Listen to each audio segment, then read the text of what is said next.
The shogunate had a fleet of 8 warships and 36 auxiliaries. 14.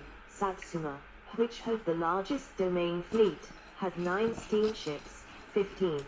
Chushu had 5 ships plus numerous auxiliary craft. Kiga had 10 ships and Chipuzen 8.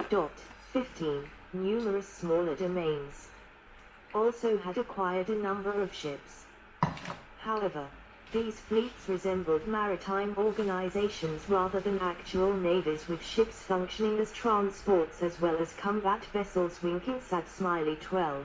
They were also manned by personnel who lacked experienced seamanship except for coastal sailing and who had virtually no combat training. 12. The screw-driven steam corvette Kanrin Maru, Japan's first screw-driven steam warship, 1857.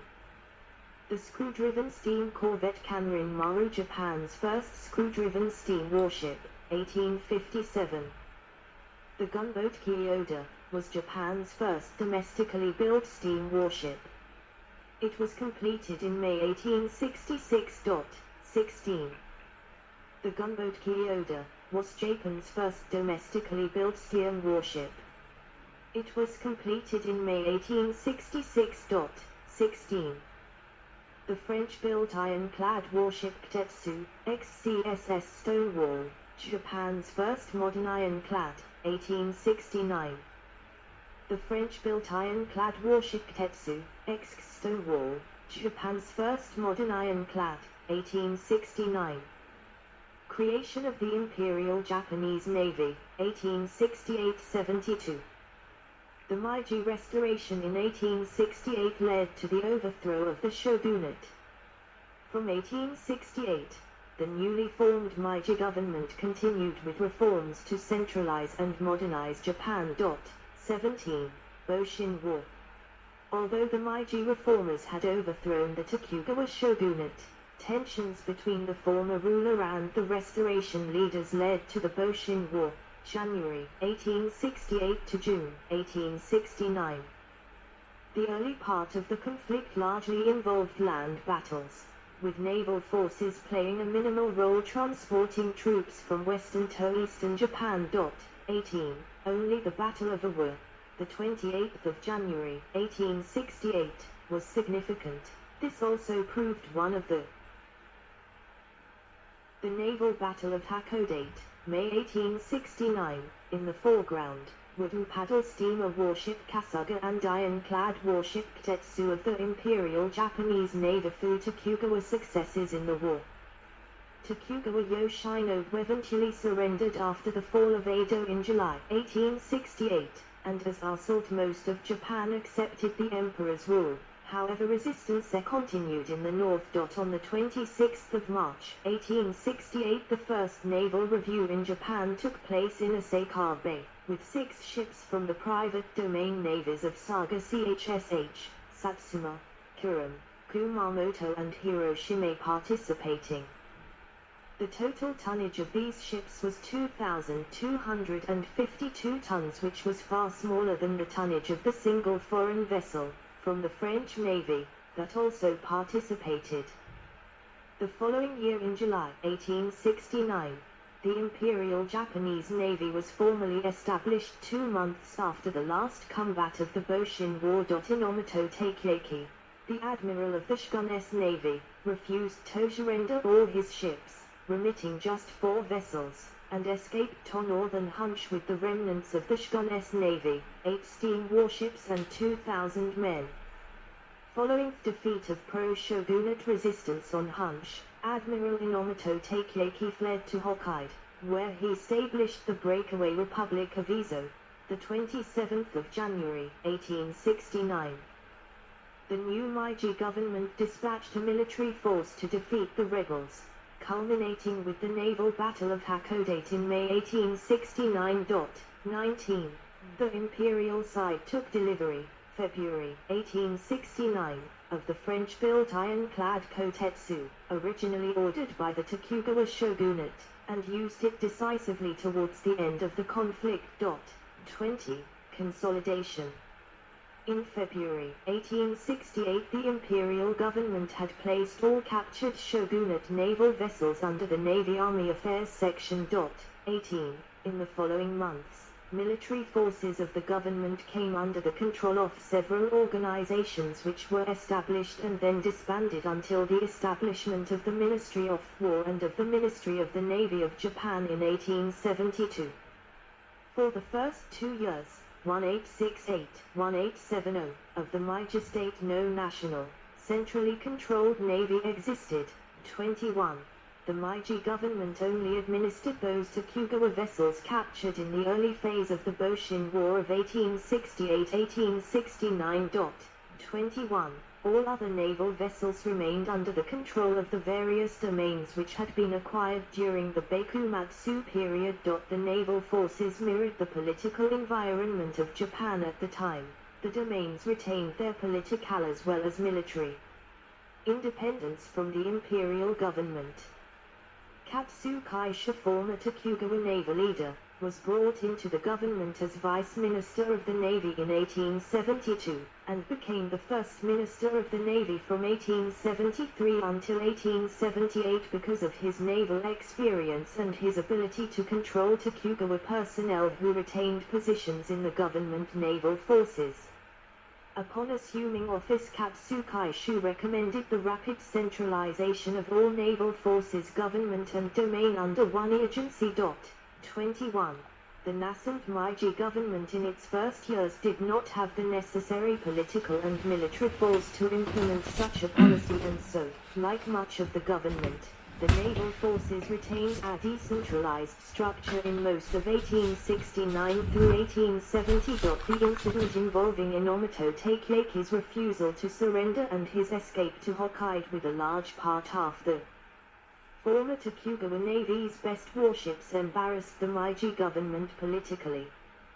The imperial side had to rely on considerable naval assistance from the most powerful domains, as the government did not have enough naval power to put down the rebellion on its own. 21. Although the rebel forces in Hokkaido surrendered, the government's response to the rebellion demonstrated the need for a strong centralized naval force. 17.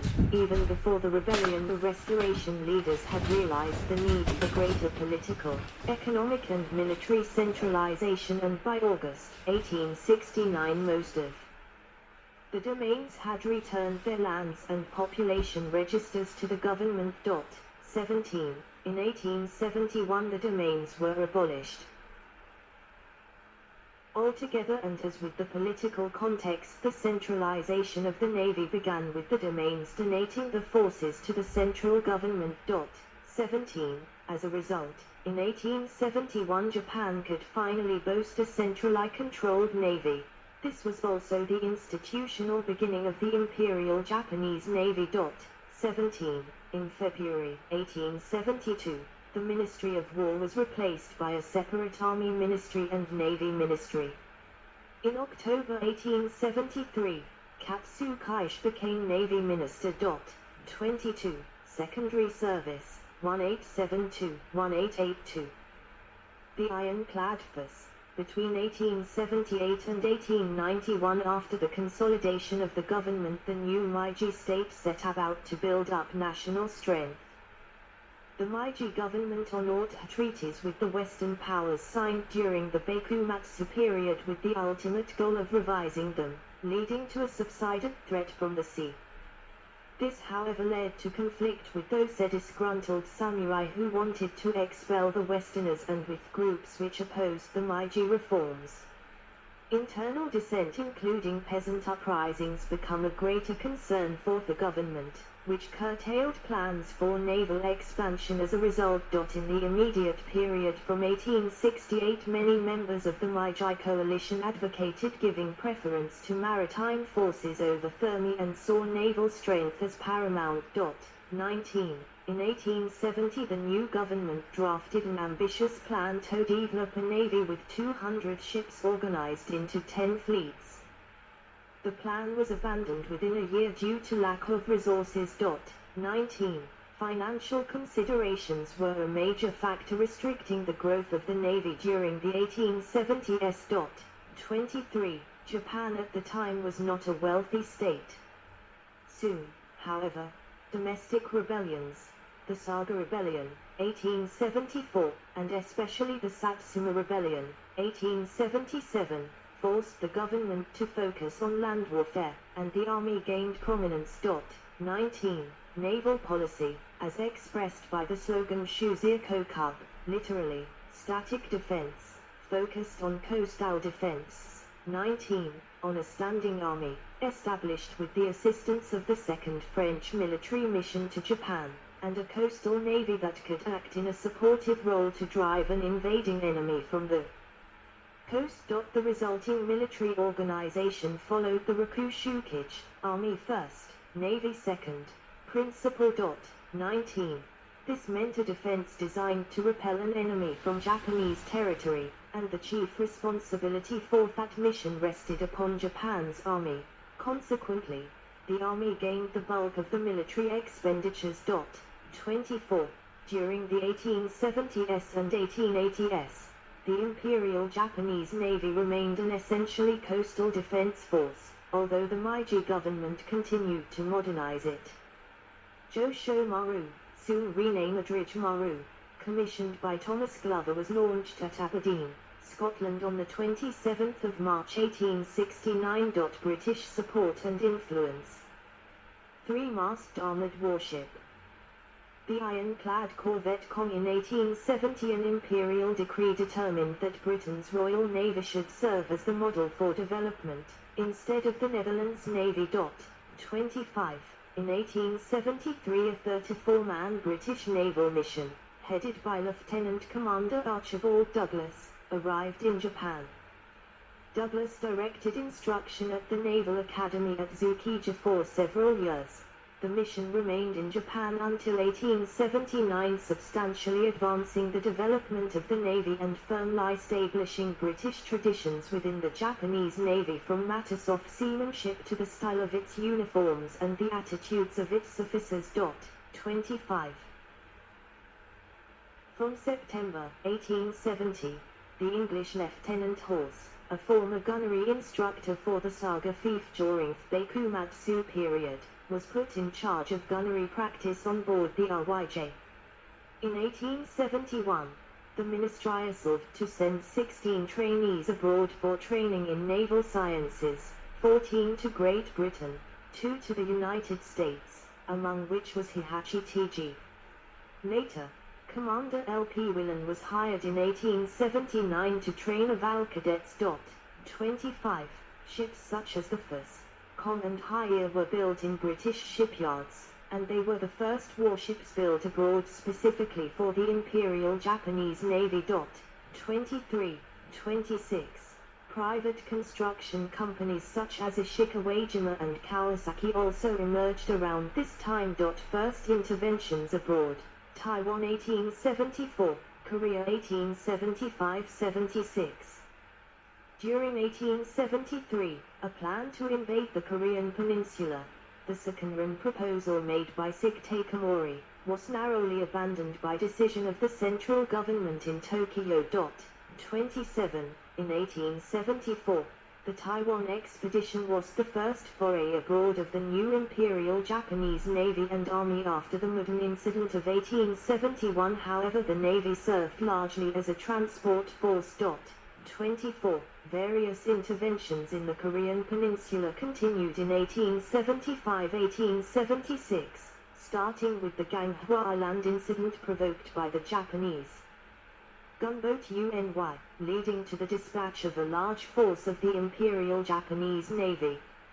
As a result, the Japan-Korea Treaty of 1876 was signed, marking the official opening of Korea to foreign trade, and Japan's first example of Western-style interventionism and adoption of unequal treaties tactics. 28. In 1878, the Japanese cruiser Seiki sailed to Europe with an entirely Japanese crew. Naval expansion, 1882-1893. 3-mast warship at anchor in a bay. The British-built steam ironclad warship RYJ was the flagship of Imperial Japanese Navy until 1881. First Naval Expansion Bill.